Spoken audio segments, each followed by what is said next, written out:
bénisse. Nous sommes très heureux de nous retrouver ensemble avec cet auditoire spirituel.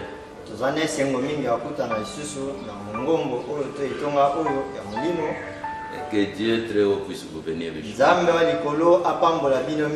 Et nous pouvons passer à notre écoute de la parole pour aujourd'hui. Nous parlerons sur un petit sujet, comment marcher avec Dieu. Pour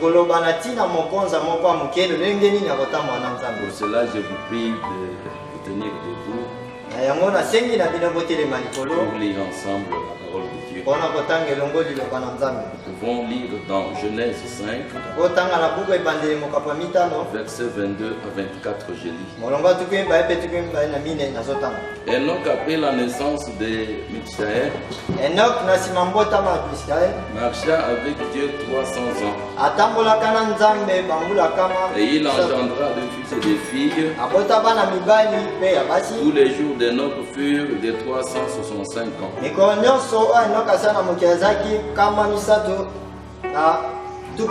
Enoch marcha avec Dieu. Et il ne fut plus parce que Dieu le prit. Amen. Nous pouvons ajouter encore une écriture. Là, nous sommes maintenant dans le livre des Actes des Apôtres, le chapitre 2. Le verset 37. Après avoir entendu ce discours, ils eurent le cœur vivement touché.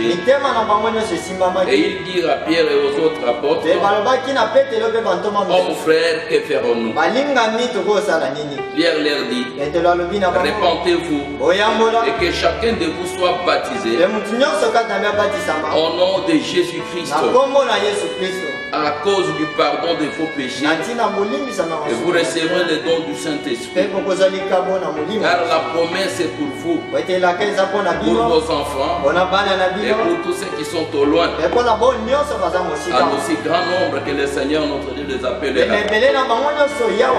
Et par plusieurs autres paroles, les conjurer, exhorter, disant, sauvez-vous de cette génération perverse. Amen. Nous pouvons prier le Seigneur. Toi, l'auteur de ta parole, toi, le Seigneur Jésus-Christ, nous donnons nos cœurs. Nous te demandons d'ouvrir les portes de nos cœurs et de nous rafraîchir par le Saint-Esprit. Alors ta parole qui sortira, petite soit-elle, nous croyons qu'elle renferme la vie. Que cette vie soit en nous, Seigneur, en abondance, de reproduire sur la terre. Parce que la nature attend avec un ardent désir de voir la manifestation du Fils de Dieu. Et c'est notre promesse, Père. Descends, Seigneur, et bénis chacun qui écoutera cette parole au nom de Jésus-Christ. Amen. Oui, bien-aimés frères et sœurs, quand tu veux marcher avec Dieu, c'est suivant la voie à laquelle Dieu a pourvu. Vous devez connaître comment marcher avec lui.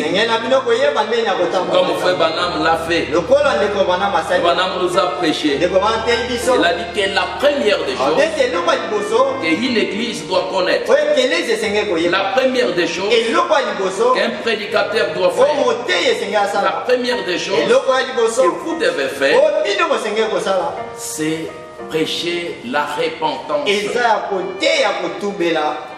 Et d'autres choses viendront après. Il y en a 3. Mais je parlerai aujourd'hui d'abord sur la repentance. Sur la repentance qui est la première des choses. Et si nous voulons faire comme Frère Branham, nous voulons marcher comme Frère Branham, comme nous venons de lire, et nous allons marcher avec Dieu. Et la suite de cette marche, l'enlèvement. Aujourd'hui, l'église s'attend à passer à un enlèvement. Nous devons aussi marcher de la même manière. Frère Branham l'a dit.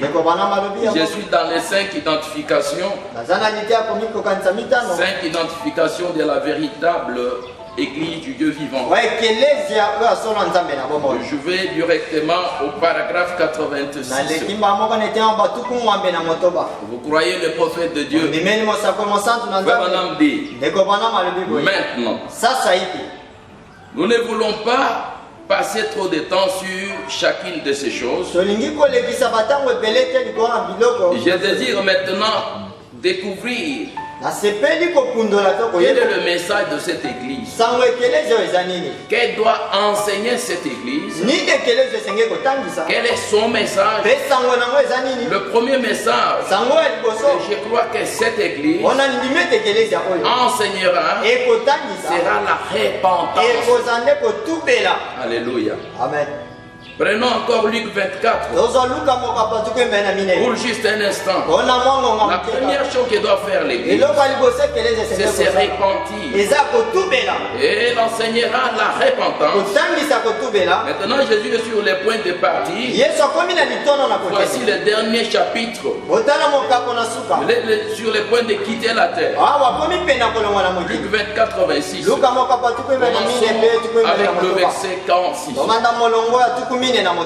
Et il leur dit, et s'il était écrit qu'elle qui souffrirait, il existerait de mort le troisième jour, et que la repentance et la rémission de péché seraient prêchées en son nom. Et toutes les nations, à commencer par Jérusalem, et vous êtes témoins de ces choses. Amen. Oui, avec le soutien du message, la première des choses, ce serait la repentance. Parce que s'il y a une véritable repentance, c'est alors que vous irez jusqu'à la nouvelle naissance véritable. Il n'y aura pas de choses fabriquées. Parce que quand vous voulez fabriquer les choses, cela ne donnerait pas le véritable Saint-Esprit. Ça devait avoir le soubassement, le véritable repentance. La repentance véritable. Amen. C'est là aussi, nous devons aussi commencer. Ainsi pour cela, nous trouvons que la repentance doit être là, mais de la manière de Dieu. Et quand vous avez la révélation de cela, même pour être sauvé, c'est lié toujours à la révélation. Car ça vous fait voir les choses différemment. Si vous êtes dans le message et que vous ne voyez pas les choses différemment, entre les messages et les dénominations, entre le véritable Saint-Esprit de Dieu et l'imitation, que vous n'êtes pas bien enseigné. Le Branham a dit, il y a une différence. Découvrir le vrai dollar et les faux dollars. On ne peut pas parler du faux s'il n'y a pas de vrai. C'est qu'il y a une bonne manière de commencer la chose. Comment marcher avec Dieu. Je parle aux enfants de Dieu sans distinction. Parce que nos petites choses de divergence, on nous dit que cela ne peut pas vous séparer. Nous sommes des travailleurs de Christ. Frère Branham nous dit quelque chose concernant même notre salut. Et sur la révélation. Frère Branham dit, dans Christ c'est le mystère de Dieu révélé. Le paragraphe 250. Le saint prophète de Dieu dit, mais l'unique façon par laquelle vous êtes sauvés, c'est de les connaître par révélation. C'est que la révélation qui vous vient quand vous marchez déjà avec Dieu, cela vous amène à toutes les bénédictions. Amen. Amen. Amen, Église. Amen. Et quand vous vous repentez, c'est alors que tu changes ta nature et que tu puisses marcher avec Dieu. Toujours la repentance. Quelqu'un qui peut se repentir, arranger ses erreurs. Là, je suis dans Melchizedek, le grand prince roi. Je prends le paragraphe 5. J'étais reconnaissant d'entendre frère Tommy témoigner ce matin que Dieu a les bras ouverts. Il est toujours disposé à vous recevoir. Peu importe ce que vous avez fait, il a toujours les bras ouverts pour recevoir chaque âme qui s'est repentie et qui veut venir à lui.